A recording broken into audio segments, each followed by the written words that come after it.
ॐ मुनित्रयं नमस्कृत्य दुक्तिः परिभाव्य च वैयाकरणसिद्धान्तकौमुदीयं विरच्यते। सर्वेभ्यः श्रोतृभ्यः नमः। अस्माभिः गतपाठे यद्यत् पठितं तद् एकवारं स्मरामः। वयं वैयाकरणसिद्धान्तकौमुदी इत्याख्यस्य ग्रन्थस्य तत्र अजन्तपुल्लिङ्गप्रकरणं पठन्तः स्मः।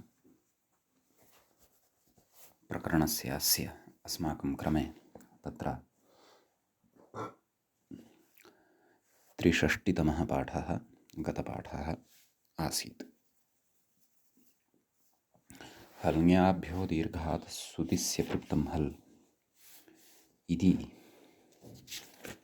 सूत्रस्थः विचारः अस्माभिः तत्र क्रियमाणः वर्तते। प्रकृतसूत्रे अस्माभिः तत्र सर्वादौ एतस्य सूत्रस्य प्रत्युदाहरणक्रमे सूतिसि इति किम् इत्यत्र विचारः कृतः। तत्र अभैत्सीत् इति प्रत्युदाहरणं दृष्टं। तत्र अभैत स ईत् इत्यवस्थायां यः दृश्यते सकारः, सः सकारः अपि कस्यचित् सि इत्यस्य इकारस्य लोपं विधाय एव लभ्यते।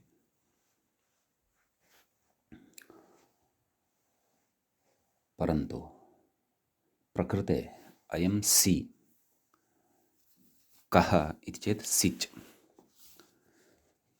तस्य अयं सकारः, न तु सिप् इत्यस्य मध्यमपुरुषस्य एकवचनस्थस्य अयं सकारः। तत् कथमुच्यते चेत् तत्र प्रत्ययभूतयोः सूति इत्यनयोः साहचर्यात् सि इत्यपि प्रकृते प्रत्ययः एव ग्राह्यः। तत्रापि कीदृशः प्रत्ययः ग्राह्यः इति चेत् तिङ् प्रत्ययः एव ग्राह्यः। यद्यपि सिच् इत्यपि विकरणप्रत्यय एव, परन्तु सः प्रत्ययः न प्रकृते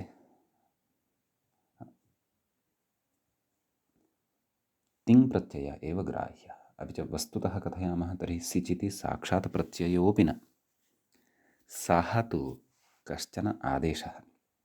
अतः सहचरितयोः सहचरितस्यैव ग्रहणम् इति न्यायेन प्रकृते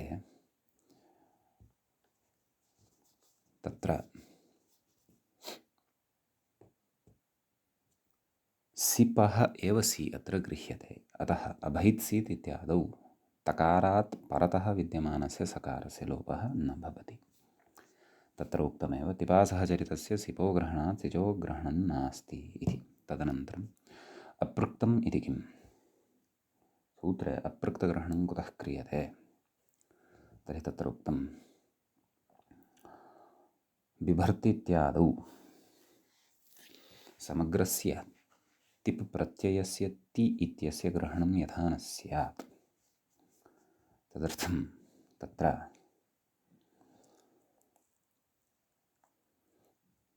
अपृक्तग्रहणं कर्तव्यम्। ति इति तु न अपृक्तं, यतोहि एकाल् प्रत्ययः, अपृक्त एकाल् प्रत्ययः इति पठितं। तदनन्तरं प्रथमहलग्रहणस्य नैव द्वितीयहलग्रहणस्य किं प्रयोजनं? तत्र बिभेद इति पठितं। हल्लेव लुप्यते, अपृक्तश्चेत् स्वरः स तु न लुप्यते। बिभेद इत्यत्र अन्ते स्वरः भवति, अणलः सकाशात् लब्धः स्वरः भवति, तस्य तु लोपः अत्र नैव भवति इति। ततः प्रथमहल्ग्रहणं किम् इत्यत्र विशिष्टः विचारः अस्माभिः कृतः। तत्र प्रथमहल्ग्रहणं किम् इति चेत् राजा इति तत्र उक्तम्। तत्र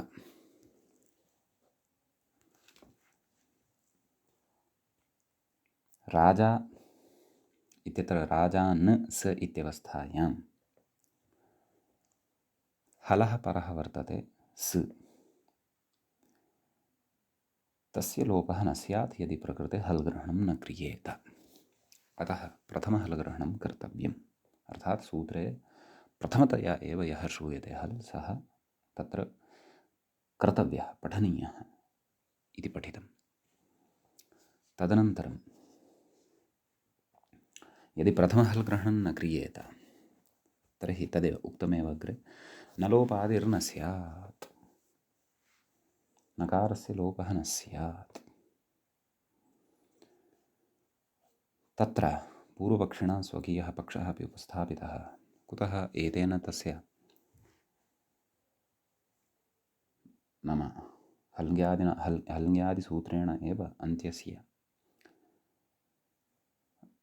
तत्र विद्यमानस्य सुप्रत्ययस्य सकारस्य लोपः कर्तव्यः, संयोगान्तस्य लोपः इत्यनेन लोपः उच्यताम्। तेन यदि लोपः उच्येत तर्हि न लोपः न भवति। कुतः? संयोगान्तस्य इत्यस्य न लोपशास्त्रदृष्ट्या असिद्धत्वात्। अन्ते नकारः न लभ्यते, अन्ते सकारः लभ्यते। अन्ते नकारस्य सत्त्वाभावात् सकारस्य च सत्त्वात् न लोपः प्रातिपदिकान्तस्य इत्यनेन सूत्रेण प्राप्तो न भवति इति कृत्वा सत्यं संयोगान्तस्य लोपः इत्यस्य योग्यता अत्र वर्तते प्रवर्तनाय, तथापि सः अत्र न प्रवर्तते। अतः तत्र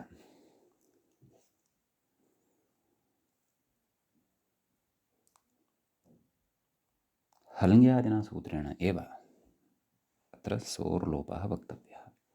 हल्ङ्यादिसूत्रं तु न लोपविधायकसूत्रदृष्ट्या सिद्धं भवति इति कृत्वा नास्ति दोषः, न लोपः भवत्येव इति। तत्र आदिशब्देन अन्यत्रापि व्यवस्था ज्ञेया। तत्र व्याख्यात्रा उक्तं, गतपाठस्य अन्ते च इमाः पङ्क्तयः आसन्। अभिनोत्र इत्यत्र उत्तमादिशब्दार्थ नाम आदीति ग्रहणं यद् मूले कृतं, न लोपादि आदि इति, तेन आदिशब्देन अभिनोत्र इत्यादयः प्रयोगाः गृह्यन्ते इति। तत्रोक्तं भिदेर्लङि सिपु इतश्च इति इकारलोपः। ततश्च तत्रोक्तं भिदेर्लङि सिपु इतश्च इति इकारलोपः, सिपि धातोरुर्वा इति रुत्वं सलोपः। अत्र अतोरोरप्लुते इति उत्पन्न स्यात्। कुतित्यताः संयोगान्तस्य असिद्धत्वात्, संयोगान्तलोपस्य असिद्धत्वात्, मूले उक्तं खलु संयोगान्तस्य असिद्धत्वात्। एवं खलु तद् संयोगान्तलोपः एव न जातः भवति। तर्हि अतोरोरप्लुतादप्लुते इत्यस्मै सूत्राय अभिनर्र इत्यस्मात् परतः अभिनरु ततः परतः अत्र इत्यस्य अकारः न लभ्यते, मध्ये दकारव्यवधानात् भिदधातोः दकारः। स च अयं विचारः गतपाठे अस्माभिः विस्तरेण चर्चितः। समीचीनम्। अतः हल्ङ्यादिसूत्रे, हल्ङ्याभ्यो दीर्घातसुदिस्य पृक्तं हल् इति सूत्रे नूनमेव प्रथमहल्ग्रहणं कर्तव्यमेव इत्युक्तम्। समीचीनम्। इति एतावान् विषयः अस्माभिः गतपाठे पठितः। अयञ्च 63तमः पाठः अस्माकं क्रमे सम्पन्नः। अधुना तावत् अजन्तपुल्लिङ्गप्रकरणस्यास्य चतुष्षष्टितमः पाठः आरब्धो भवति। अग्रे किं कथयति व्याख्याता तत् पश्यन्तु। हल्ङ्यादिलोपस्तु नासिद्धः, तदेव संयोगान्तलोपदृष्ट्या। हल्ङ्यादिलोपः नैव उत्वदृष्ट्या, क्व अभिनोत्र इत्यत्र उत्वदृष्ट्या हल्ङ्यादिलोपस्तु नासिद्धः, सः तु न असिद्धः। षष्ठप्रथमपादस्थत्वादिति भावः, नाम षष्ठाध्यायस्य प्रथमपादे तिष्ठति हल्ङ्यादिलोपः इति कृत्वा सः अत्र न असिद्धः, सः सिद्ध एव इति। वस्तुतः अयं विचारः गतपाठे एव समाप्तप्राय आसीत्। तत्रापि व्याख्यायां द्वित्राः पङ्क्तयः एतद्विचारसम्बद्धाः सन्ति इतोपि, अतः ताः अपि अधुना पठामः। कथयति अग्रे, अत्र क्वचित् पुस्तकेषु दीर्घात् किम् इत्यारभ्य, अर्थात् तत्र प्रत्युदाहरणानि प्रदत्तानि खलु, दीर्घात् किं निष्कौशाम्भिः मूले, ततः आरभ्य संयोगान्तस्य असिद्धत्वात्, प्रकृते संयोगान्तलोपस्य असिद्धत्वात् इत्यन्तः सन्दर्भो न दृश्यते। नाम एतावत्पर्यन्तः पाठः एव न दृश्यते क्वचित् पुस्तकेषु, कौमुद्याः केषुचित् पुस्तकेषु। अग्रे कथयति, युक्तं चैतत्, नाम अयं पाठः युक्तः अस्ति। एतत् पाठसमालोचनमपि कुर्वन्नस्ति व्याख्याता, टेक्स्चुवल् क्रिटिसिसम् आङ्ग्लभाषया उच्यते। कथयति, युक्तं चैतत्, नाम इदं युक्तमेव। कुतः कथयति, मूलकृता एव, नाम मूलकृत् यः वर्तते, मूलकृत् कः, भट्टोजिदीक्षितः, मूलकृता एव प्रौढमनोरमायाम् अस्य सन्दर्भस्य प्रदर्शितत्वात्, प्रौढमनोरमायां स्वयं, प्रौढमनोरमा कौमुदीग्रन्थस्य व्याख्यानं भवति, प्रौढं व्याख्यानं। तत्र अस्य सन्दर्भस्य स्वयं प्रदर्शनं कृतं वर्तते। केन? मूलकृता। मूलकृत् कः? ग्रन्थकारः।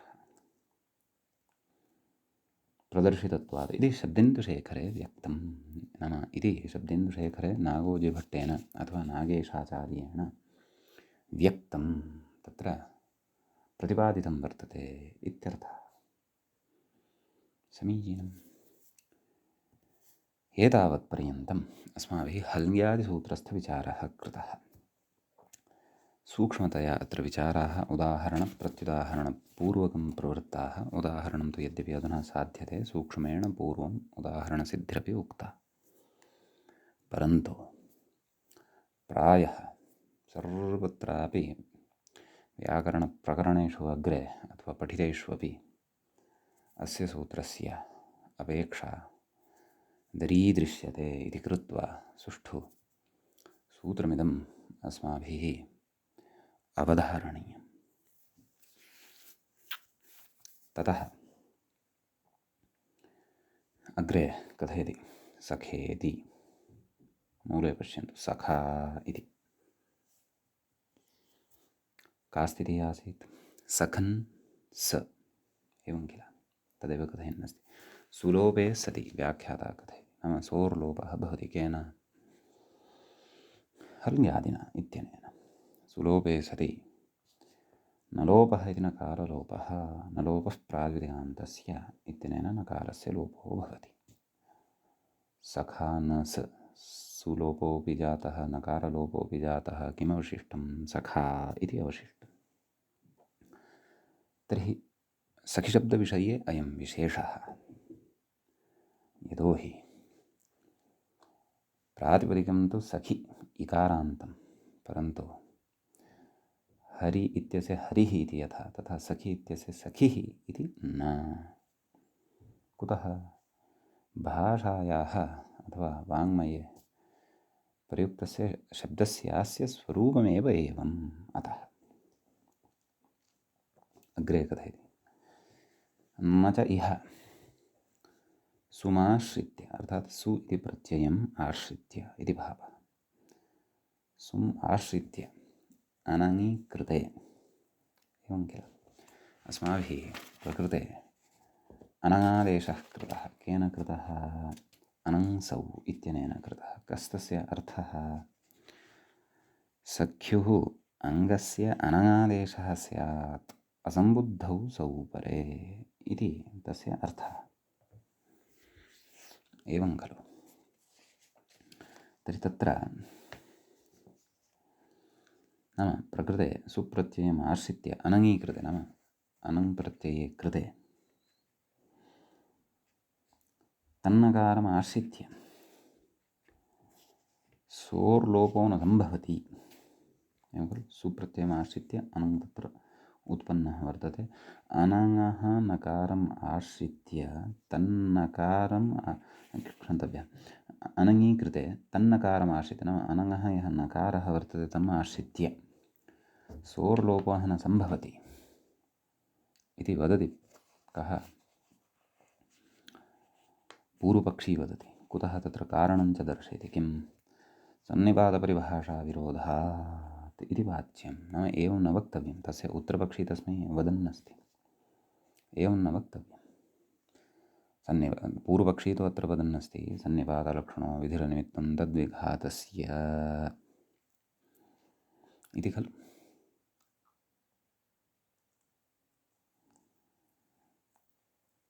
तच्च रामाय इत्यादिषु अस्माभिः विस्तरेण पठितं। नाम एषा परिभाषा सविस्तरं पठितं।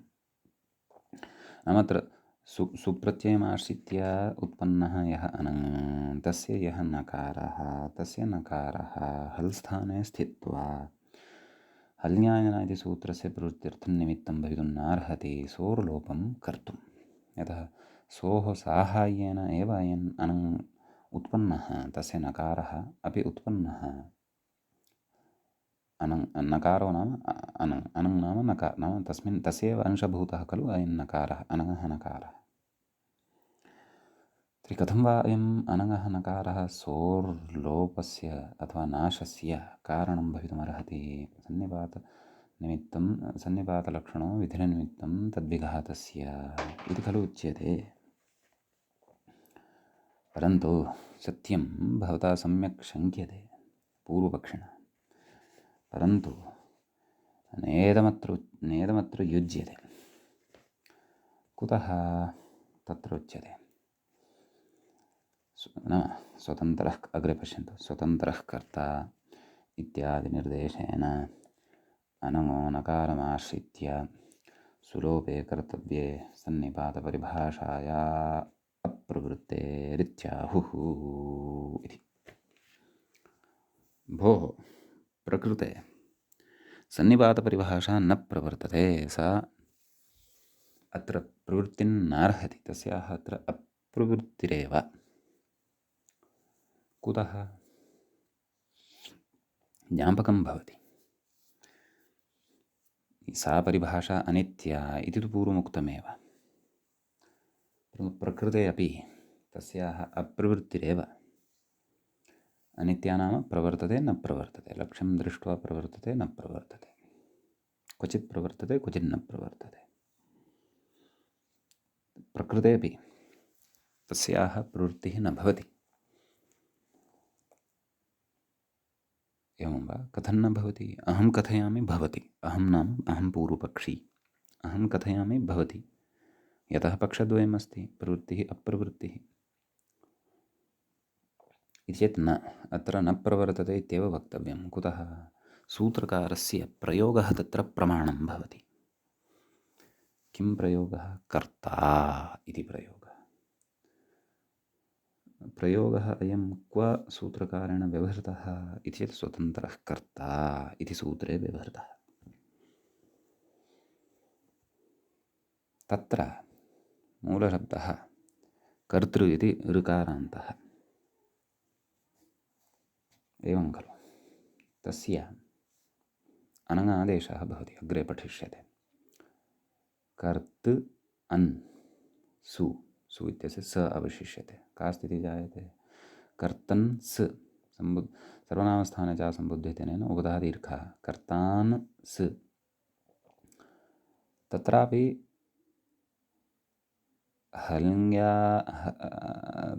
हल्ङ्याभ्यो दीर्घात् सुदिस्य भृगुमहलित्यनेन सोर्लोपः भवति। नकारं हलमाश्रित्य, स च नकारः अनङः नकारः। यदि परिभाषया अत्रापि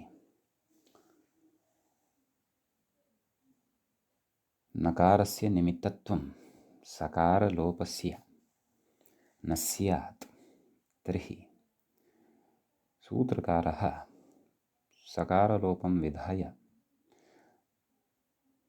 ततः नलोपः प्रातिपदिकान्तस्य इत्यनेन नकारलोपं च विधाय कर्ता इति प्रयोगं न करोति स्म। सोऽपि किमपि कर्तानस् इति किमपि अनिष्टम् एव लिखति स्म, परन्तु इष्टं तु कर्ता इत्येव वर्तते। अतः सूत्रकारस्य स्वतन्त्रः कर्ता इत्यत्र कृतः व्यवहारः प्रकृते ज्ञापकः भवति यत् अत्र सन्निपातपरिभाषा नैव प्रवर्तते इति। समीचीनम्। इति कश्चन विशिष्टः विचारः मूले अनुक्तोऽपि व्याख्यात्रा अस्माकं पठितायाः सन्निपातपरिभाषायाः स्मारणाय अत्र उपस्थापितः इति कृत्वा वयं कृतकृत्याः।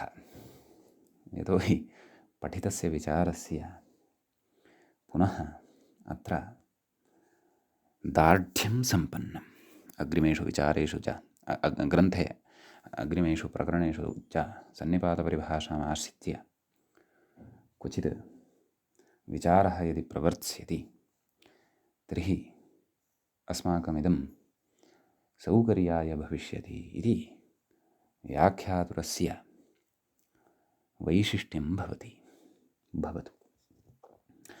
तच्च न वयम् इदं प्रथमतया अनुभवन्तः स्मः। तत्र गतप्रकरणेषु अपि व्याख्यातुः एषा शैली अस्माभिः लक्षिता यत् अध्येतारं तत्र परिपक्वबुद्धिं कृत्वा कथं तस्य तत्र बुद्धौ शास्त्रम् उपवेशयति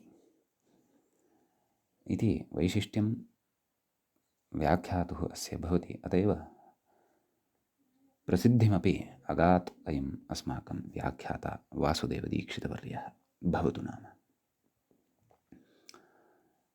अग्रे गच्छामः। तत्र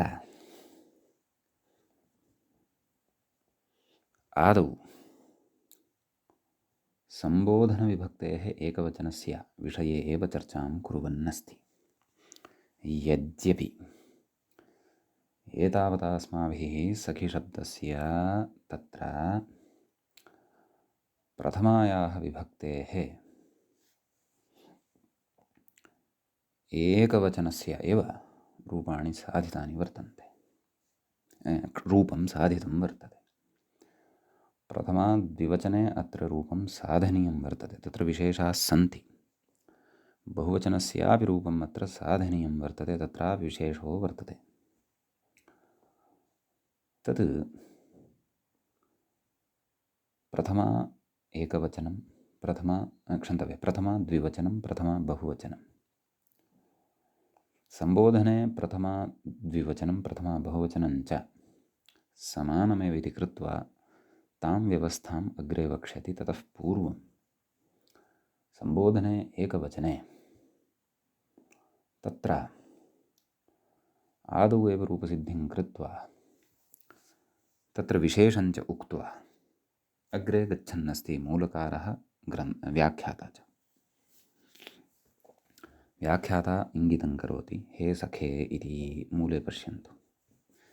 हे सखे कथयति, अनंसौ इत्यत्र असम्बुद्धौ इत्यनुवृत्तेः अनङाभावे नाम अनङ् न भवति, यतोहि सख्युरसम्बुद्धौ इत्यस्मात् सूत्रात् असम्बुद्धौ इत्यस्य अनुवर्तनं भवति।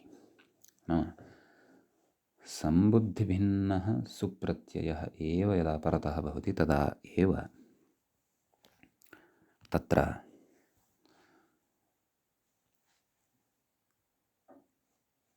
अनङादेशः सखिशब्दस्य भवति। सखिशब्दे अपि अन्त्यस्य इकारस्य भवति, नान्यथा। अतः तत्र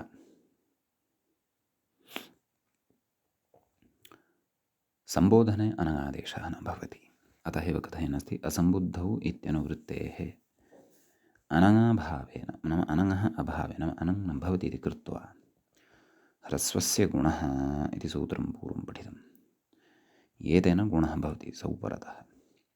सखे नाम हरिवत्, हरि इत्यत्र यथा गुणः कृतः तद्वदत्रापि सखे सम्यक् एङ् ह्रस्वात् इति सुलोपे रूपं, नाम गुणः भवति तदनन्तरम् एङ् ह्रस्वात् सम्बुद्धेः इत्यनेन सोर्लोपः भवति। तत्र हे सखे इत्येव रूपं भवति। समीचीनम्। सम्बोधनप्रथम एकवचनस्य रूपमिदं साधितम्। इदानीम् अग्रे प्रथमा द्विवचनं बहुवचनं च सम्बोधनद्विवचनं बहुवचनं च द्वितीया विभक्तेः द्विवचनं समीचीनं यद्वर्तते तस्य विषये इदानीं युगपद्विशेषः अग्रे उच्यमानः वर्तते।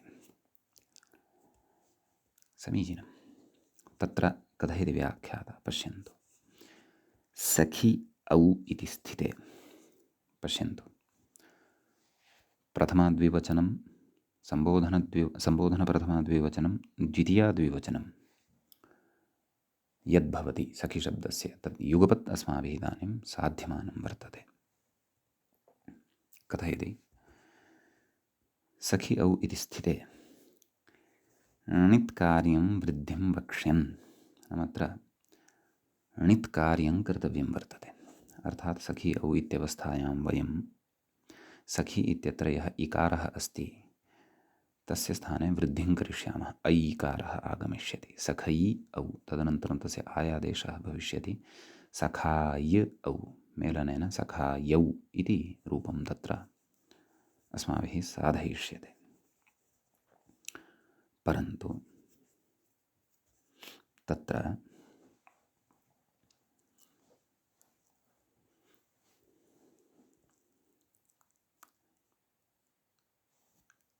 सा वृद्धिः तावता न भविष्यति यावता ततः परतः विद्यमानः औ इति प्रत्ययः णिद्वद्भावं न प्राप्नुयात्। वृद्ध्यर्थम् अत्र णिद्वद्भावः कुतः अपेक्षितः वर्तते तत् अनुपदमेव अग्रे स्फुटीभविष्यति। आदौ तदेव इति स्थिते सखि औ इति स्थिते णित्कार्यं वृद्धिं वक्ष्यन् णिद्भावं दर्शयति, नाम णिद्वद्भावं दर्शयति। अतिदेशः अयम् एकः प्रकारकः अस्माभिः अधुना अग्रे पठिष्यते। समीचीनं। नाम यः णित् नास्ति सः णिद्वत् अत्र करिष्यते। सम्यक् दर्शयति। तदर्थमग्रे सूत्रम् उपस्थापयति। सूत्रं वर्तते अस्माकं सविधे एवं सख्युरसम्बुद्धौ इति। समीचीनं। प्रकृतसूत्रे द्वे पदे स्तः सख्युः इति एकम्, असम्बुद्धौ इति च अपरम्। तत्र सख्युः इति पञ्चमी विभक्तेः एकवचनान्तं भवति। असम्बुद्धौ इति सप्तमी विभक्तेः एकवचनान्तं भवति। न सम्बुद्धौ असम्बुद्धौ इति तत्र रूपम् अस्माभिः ज्ञेयं भवति। समीचीनम्। नै तत्पुरुषसमासश्च तत्र भवति। न सम्बुद्धिः असम्बुद्धिः तस्याम् असम्बुद्धौ एवं रीत्या। प्रकृते व्याख्याता कथयति पश्यन्तु। सख्युरिति दिग्योगे पञ्चमी, एषा पञ्चमी दिग्योगपञ्चमी वर्तते। दिग्योगपञ्चमी विधायकञ्च सूत्रं तत्र अस्माभिः समासेषु पठिष्यते। तच्च अन्यारादिसृष्टे दिक्शब्दान् चोत्रपदाजाहि युक्ते इति। किञ्च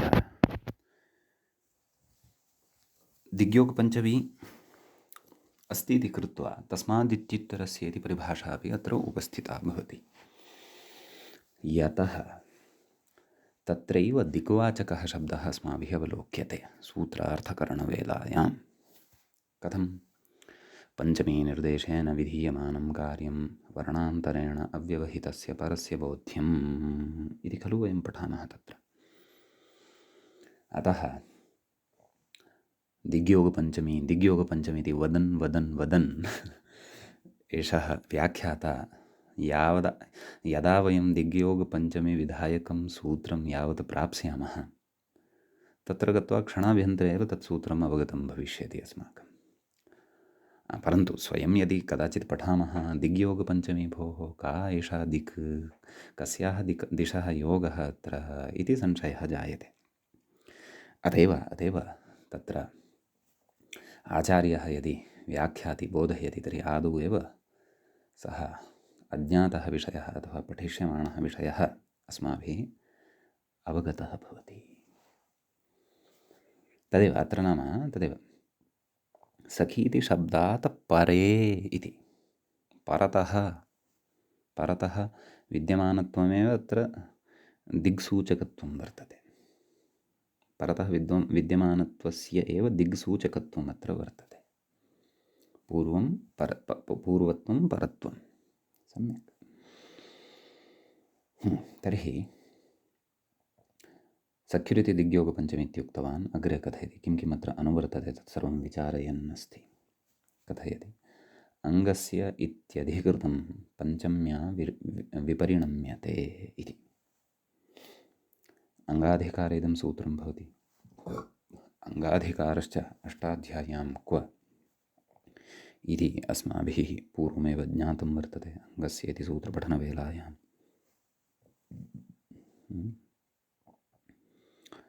कथयति परम् इत्यध्याहार्यं। तदेव तस्मादित्युत्तरस्य परिभाषाबलात् परम् इत्यस्य अत्र अर्थलाभः अध्याहारेण जायते इति भावः। अग्रे कथयति इतोत्सर्वनामस्थाने इत्यतः सर्वनामस्थाने इत्यनुवर्तते इति। तस्मात् सूत्रात् सर्वनामस्थाने इत्यस्य अनुवर्तनं भवति इति भावः। ततः अग्रे कथयति असम्बुद्धौ इति अभेदेन अन्वेति इति। असम्बुद्धौ इत्युक्तं खलु, तद् अभेदेन अन्वेति नाम सर्वनामस्थाने। कीदृशे सर्वनामस्थाने परतः? सम्बुद्धिभिन्ने सर्वनामस्थाने परतः इति। नाम अनयोः सम्बन्धः मिथः वर्तते इति। सूत्रे विद्यमानस्य असम्बुद्धौ इत्यस्य सर्वनामस्थाने इति च यदनुवर्तते तस्य अनयोः सम्बन्धः अभेदसम्बन्धः वर्तते। नाम भेदः नास्ति इति। अग्रे कथयति गोतोणित् इत्यतः णिदिति प्रथमान्तम् अनुवृत्तं। तस्मात् प्रथमान्तम् इदम् अनुवर्तते। तत् सामानाधिकरण्यात् असम्बुद्धौ इति सर्वनामस्थाने इति च सप्तमी प्रथमा कल्प्यते इति। एवं खलु? नाम णित् इति यद् अनुवृत्तं खलु तत् सामानाधिकरण्यं, नाम तेन सह सामानाधिकरण्यं वर्तते। एकार्थवृत्तित्वं सामानाधिकरण्यम्, अथवा सामान्येन समाना विभक्तिः वचनादिकं यत्र भवति द्वयोः उभयोः पदयोः तत्र सामानाधिकरण्यम् अस्ति इति सामान्यतया वक्तुं शक्यते। प्रथमस्तरे सामान्येन अवगमनाय, यद्यपि तल्लक्षणं सर्वात्मना न, सामानाधिकरण्यविषये तत्पुरुषः समानाधिकरणः कर्मधारयः इत्यत्र विस्तरेण पठिष्यते। समीचीनम्। आम्, एवं तर्हि तत्सामानाधिकरण्यात् कथयति असम्बुद्धौ इति सर्वनामस्थाने इति च, नाम असम्बुद्धौ इति सप्तमी एकवचने वर्तते, असर्वनामस्थाने इति च सप्तमी एकवचने वर्तते, इति च सप्तमी प्रथमा कल्प्यते। नाम सप्तमी या वर्तते सा प्रथमारूपेण तत्र परिवर्तिता भवति, कल्पिता भवति इति। तदाह सख्युरङ्गात् इत्यादिना णिद्वदिति इति सूत्रार्थः वर्तते। तत्र मूले पश्यामः, सूत्रार्थम् उक्तं सख्युः अङ्गात् परं, सखिशब्दः यः वर्तते अङ्गभूतः, यस्मात् प्रत्ययविधिस्तदादिप्रत्ययङ्गम्, तस्मात् परं सम्बुद्धिवर्जं सर्वनामस्थानम्। एवं खलु? सम्बुद्धिः च नाम का इति एकवचनं सम्बुद्धिः इत्यत्र अस्माभिः पठितं। सम्बुद्धिवर्जं सर्वनामस्थानं सु औजस् अम् औट्, एते पञ्च सम्यक्। णिद्वत् स्यात्, णिद्वदिति व्याख्याता कथयति णित्कार्यकृत् स्यात् इत्यर्थः। णितमाश्रित्य यत् कार्यं प्रवर्तते तत् कार्यस्य कर्तृ स्यात् इति। अतः णिद्वद्भावः अत्र अतिरिष्यते सु औजस् अम् औट् शस् सम्बोधने विद्यमानः यः सुप्रत्ययः तं विहाय। समीचीनम्। अग्रे कथयति णिच्छब्दः तत्कार्यातिदेशार्थः इति भावः। नाम प्रकृते णित् शब्दः यः स्वीकृतः वर्तते तत्कार्यातिदेशार्थः, नाम णित्कार्यं यत् वर्तते तस्य कार्यस्य अतिदेशार्थम् अत्र णितः ग्रहणं क्रियते इति। नाम सरलतया अथवा प्रकारान्तरेण कथनीयं यदि, तर्हि सु औजस् अम् औट् एते णिद्वद्भावं प्राप्नुवन्ति, यद्यपि एतेषु णकारः इत् नास्ति, तथापि एते णिद्वद्भावं प्राप्नुवन्ति। एवं खलु? अस्तु, णिद्वद्भावः कृतः। कस्यां स्थितौ वयं स्मः? सखि औ इत्यत्र। सद्यः द्विवचनस्य उदाहरणं स्वीकृतं वर्तते, बहुवचनस्य अपि उदाहरणम् अस्माभिः अत्र द्रक्ष्यते। समीचीनम्। तर्हि अग्रे कथयति णिद्वद्भावः कृतः। इदानीम् अग्रिमं सूत्रम् अत्र आरभ्यते, तच्च एवम् अचोण्यणिति।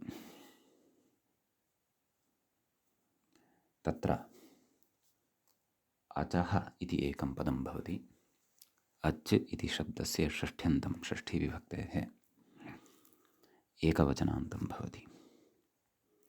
णिति, णिति इति द्वितीयं पदं भवति। सप्तमी विभक्तेः एकवचनान्तं भवति। व्याख्यात्र ण्यणिति इति पदस्य विग्रहं कुर्वन्नस्ति, पश्यन्तु। ञच णच णौ तौ इतौ यस्य तत् ण्यणित् बहुव्रीहिसमासः अत्र भवति। तत्रापि इतरेतरयोगद्वन्द्वगर्भबहुव्रीहिसमासः अत्र भवति। अग्रे कथयति। आम् तर्हि ण्यणित् इति शब्दस्य सप्तम्यन्तं भवति किम्? ण्यणिति इति। अग्रे कथयति मृजेः इत्यतः वृद्धिरित्यनुवर्तते। सूत्रं भवति तद् मृजेर्वृद्धिः इति। तस्मात् मृजेः इत्यस्य क्षन्तव्य वृद्धिः इत्यस्य अनुवर्तनं भवति। अग्रे कथयति अङ्गस्य इति अधिकृतम् अचाविशेष्यते। अङ्गाधिकारे एव इदमपि सूत्रं भवति। अचाविशेष्यते नाम अचः इति यत् पठितं तेन सह विशेष्यते। अतः विशेष्ये विशेषणे च लब्धे तदन्तविधिः भवति। केन? येन विधिस्तदन्तस्य इत्यनेन। तदाह अजन्तस्य इत्यादिना। मूले पश्यन्तु सूत्रार्थम्। ङिति णिति च परे नाम ञ इति यस्य सह ङित् ण इति यस्य सह णित् इति उक्तमेव। ङिति णिति च परे अजन्ताङ्गस्य वृद्धिः स्यात्। नाम अजन्तम् अङ्गं यद् वर्तते तस्य वृद्धिः भवति। कदा? ङिति णिति परतः। समीचीनम् इति सूत्रस्य अर्थः। तर्हि का स्थितिः अस्ति अस्माकं? सखि औ कथयति अग्रे व्याख्याता। स्थानसाम्यात् इकारस्य वृद्धिः ऐकारः इति। वृद्धिवर्णाः त्रयः, तेषु अपि कः आगच्छेत् इति चेत् स्थानेन्तरतमः इति पूर्वं पठितम्। अतः इकारस्य स्थाने ऐ इति वर्णः अत्र आगच्छति। सखै औ कथयति अग्रे। यतः वृद्धिः तदैव अत्र शक्ता, यतोहि अग्रे औ णित् अस्ति, अन्यथा न। तस्य च णिद्वद्भावः सख्युरसम्बुद्धौ इत्यनेन प्रतिपादितः कृतः। अतः अतिदिष्टो वा। अग्रे तस्य आयादेशः अर्थात् सखि इत्यत्र यः ऐकारः वर्तते तस्य स्थाने आयादेशः कृतः। तस्य आयादेशः इति अभिप्रेत्य आह सखायौ इति। मूले पश्यन्तु सखायौ इति रूपं द्विवचने भवति। प्रथमाविभक्तेः द्विवचने भवति। अग्रे कथयति एवं सखायः सखायं सखायौ तत्र द्विवचने सखि जस् सखि अस् सख्युरसम्बुद्धौ इत्यनेन णिद्वद्भावः अचोन्यणित् इत्यनेन वृद्धिः सखै अस् आयादेशः सखाय अस् सखायस् सस्य ऋत्वविसर्गे सति सखायः इति रूपं सिद्धं भवति। समीचीनम् इति प्रथमा विभक्तिः सिद्धा।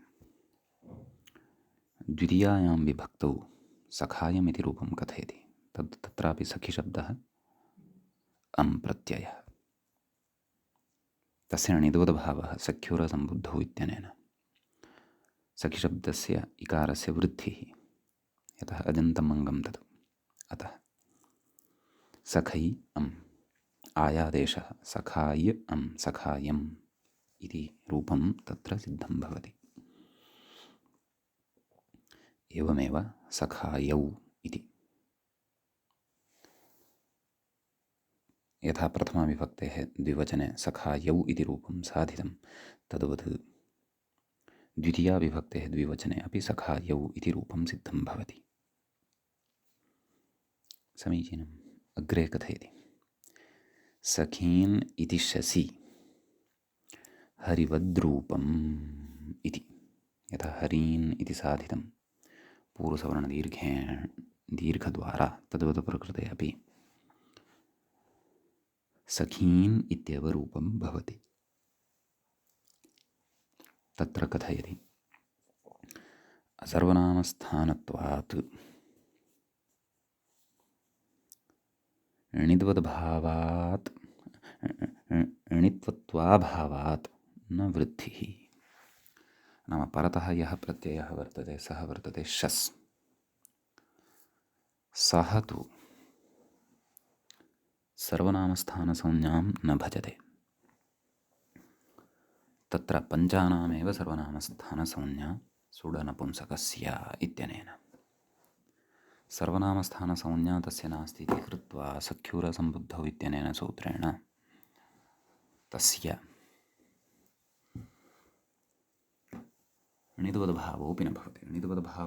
भावः यदि न भवति तर्हि अचोण्यणिति इत्यस्य सूत्रस्य तत्र अवसरः अपि नास्ति। अतः तदेव पूर्वसवर्णदीर्घः भवति। तस्मात् छसो नः पुंसि इत्यनेन सकारस्य नकारः भवति।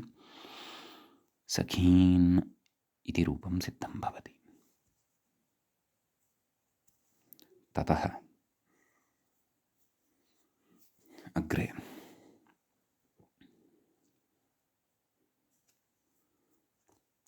कथयति घिसंज्ञाभावात् घिसंज्ञाभावान्न तत्कार्यम् इति।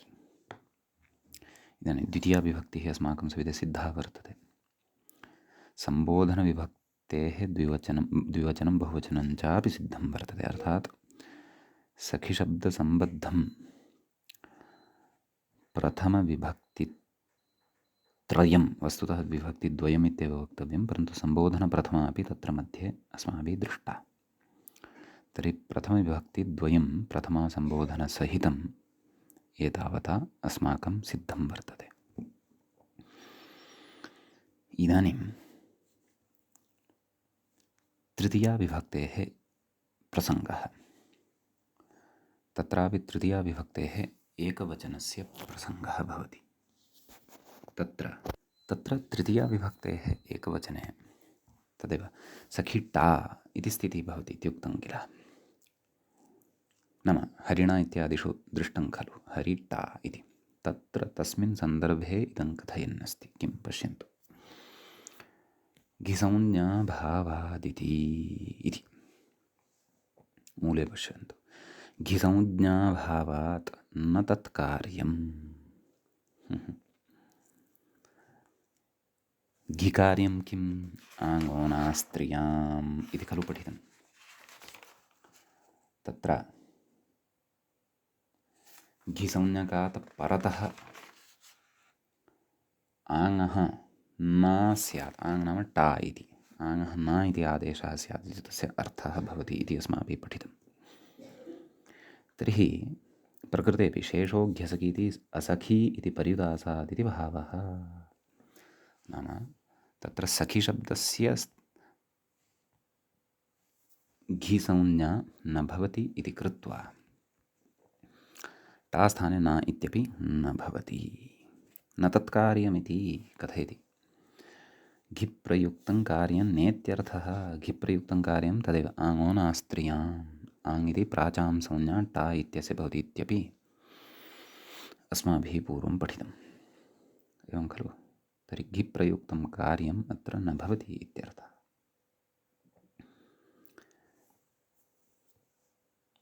अग्रे कथयति सख्या इति। सख्येति मूले पश्यन्तु। सख्या कथयति सखी इति स्थिते घित्वा भावात्, नाम घित्वं नास्ति इति कृत्वा आङ्गो नास्त्रियामिति नाभावाभावे, नाम न इत्यस्य भावस्य अभावः, नाम न इत्यस्य प्रवृत्तेः अभावः, नाम न इति आदेशः न भवति इति। तर्हि किं यणिरूपं। तर्हि यण तत्र सावकाशः, यण भवत्येव। तर्हि सखी सख्या इति रूपं तत्र सिद्धं भवति। समीचीनं। द्विवचने भ्यां प्रत्ययः भवति सखिभ्याम् इति रूपं। बहुवचने भिस् प्रत्ययः भवति सखिभिः इति रूपं। हरिशब्दवदेव इति रूपद्वयम् अपि सिद्धं भवति। सम्यक्। तदनन्तरं चतुर्थीविभक्तेः एकवचनस्य कृते इङ्गितं करोति व्याख्याता। सख्ये इति मूले पश्यन्तु। सख्ये कथयति अग्रे सखी ए इति स्थिते घित्वा भावात् नाम घित्वं प्रकृतेन भवति इति कृत्वा घेर्ङिति गुणाभावे यणिरूपं घेर्ङिति इत्यनेन गुणः न भवति इति कृत्वा यण एव भवति। अतः सखि ए इको यणचि सख य ए सख्ये इति रूपं तत्र सिद्धं भवति। समीचीनम्। ततः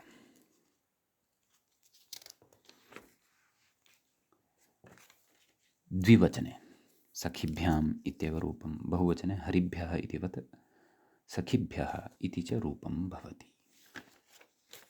समीचीनं। चतुर्थी विभक्तिः अपि सखी शब्दविषये सम्पन्ना। इदानीं पञ्चमी विभक्तेः प्रसङ्गः। पञ्चमी विभक्तेः एकवचने, षष्ठी विभक्तेश्च एकवचने सख्युः इति रूपं समानमेव। अतः तत्साधनाय उच्यते अग्रे व्याख्यात्रा उपक्रमः क्रियते। किं कथयति? ङसिङसोः सखि अस् इति स्थिते घित्वा भावात्, घिसंज्ञा तस्य नास्ति सखिशब्दस्य, घेर्ङिति गुणाभावे, घेर्ङिति इत्यनेन गुणः भवितुं नार्हति, यदा घिसंज्ञा एव नास्ति। यणि यण तु भवति, तर्हि सखि अस् अर्थात् ङसि इत्यस्यापि अस् इत्येव अवशिष्यते, ङस् इत्यस्यापि अस् इत्येव अवशिष्यते। अतः कथयति यणि सख्यस् इति स्थिते, उभयत्रापि इकारस्य स्थाने यकारः, सख य अस् सख्यस् इति उभयत्रापि स्थितिः लभ्यते। तत्र विशेषः अस्ति उच्यमानः। स च विशेषः एवं भवति। सूत्रं भवति ख्यत्यात् परस्य इति। ख्यत्यात् परस्य इत्यस्मिन् सूत्रे तत्र द्वे पदे भवतः ख्यत्यात् इति पञ्चमी विभक्तेः एकवचनान्तम् इदं पदं भवति। परस्य इति षष्ठी विभक्तेः एकवचनान्तं रूपं भवति। वयं पश्यन्तः स्मः षष्ठाध्यायस्य प्रथमपादस्य 1200-तमम् इदं सूत्रं भवति। समीचीनं। तत्र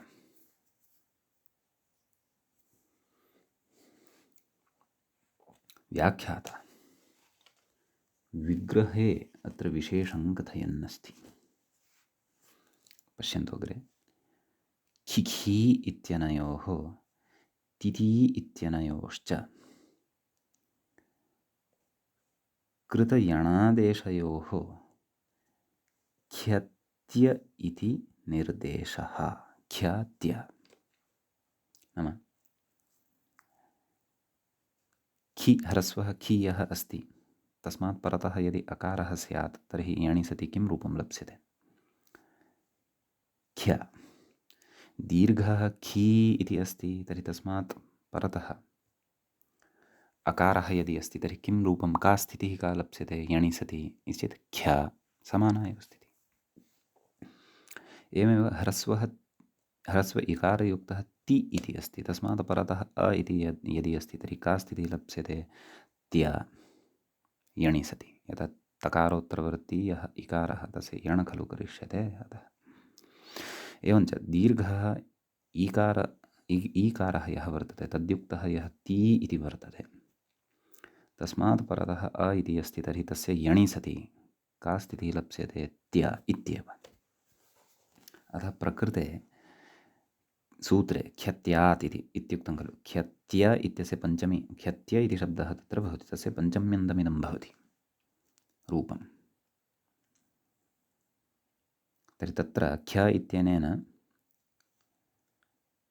खि खी एतौ द्वौ कृतयणौ विवक्षितौ स्तः सूत्रकारस्य। त्य इत्यनेन ति ती इत्येतौ कृतयणौ विवक्षितौ स्तः सूत्रकारस्य इति अत्र बुद्धौ स्पष्टं स्थापनीयम्। किमर्थं तथा विवक्षितौ स्तः? तत्तु सूत्रार्थस्य यदा लक्ष्ये वयं प्रवर्तनं करिष्यामः तदा ज्ञातं भविष्यति। ततः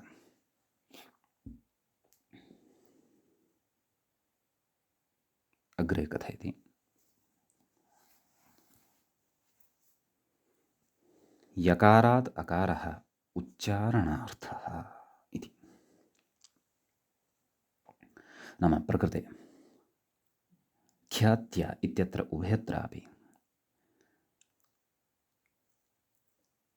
ख्य इत्यत्र यः यकारः त्य इत्यत्र च यः यकारः तस्मात् परतः अकारः उच्चारणार्थः वर्तते। यथा सर्वत्रापि अकारे परतः एव एते यणं प्राप्नुयुः इति कदाचित् अपेक्षितं नापि स्यात्।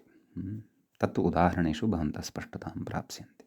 परन्तु प्रकृते सूत्रे उच्चारणार्थकः अकारः पठितः वर्तते। मुख्यं तु अत्र विवक्षितं वर्तते सूत्रकारस्य यत् ख्य त्य इत्यनेन खि खि ति ती एते वर्णाः कृतयणाः अवगन्तव्याः।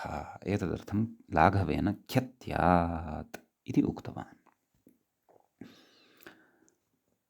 पश्यन्तु, अस्माभिः एतावता षष्ठीविभक्तेः एकवचने पञ्चमीविभक्तेश्च एकवचने का स्थितिः प्राप्ता वर्तते? सख्यस्।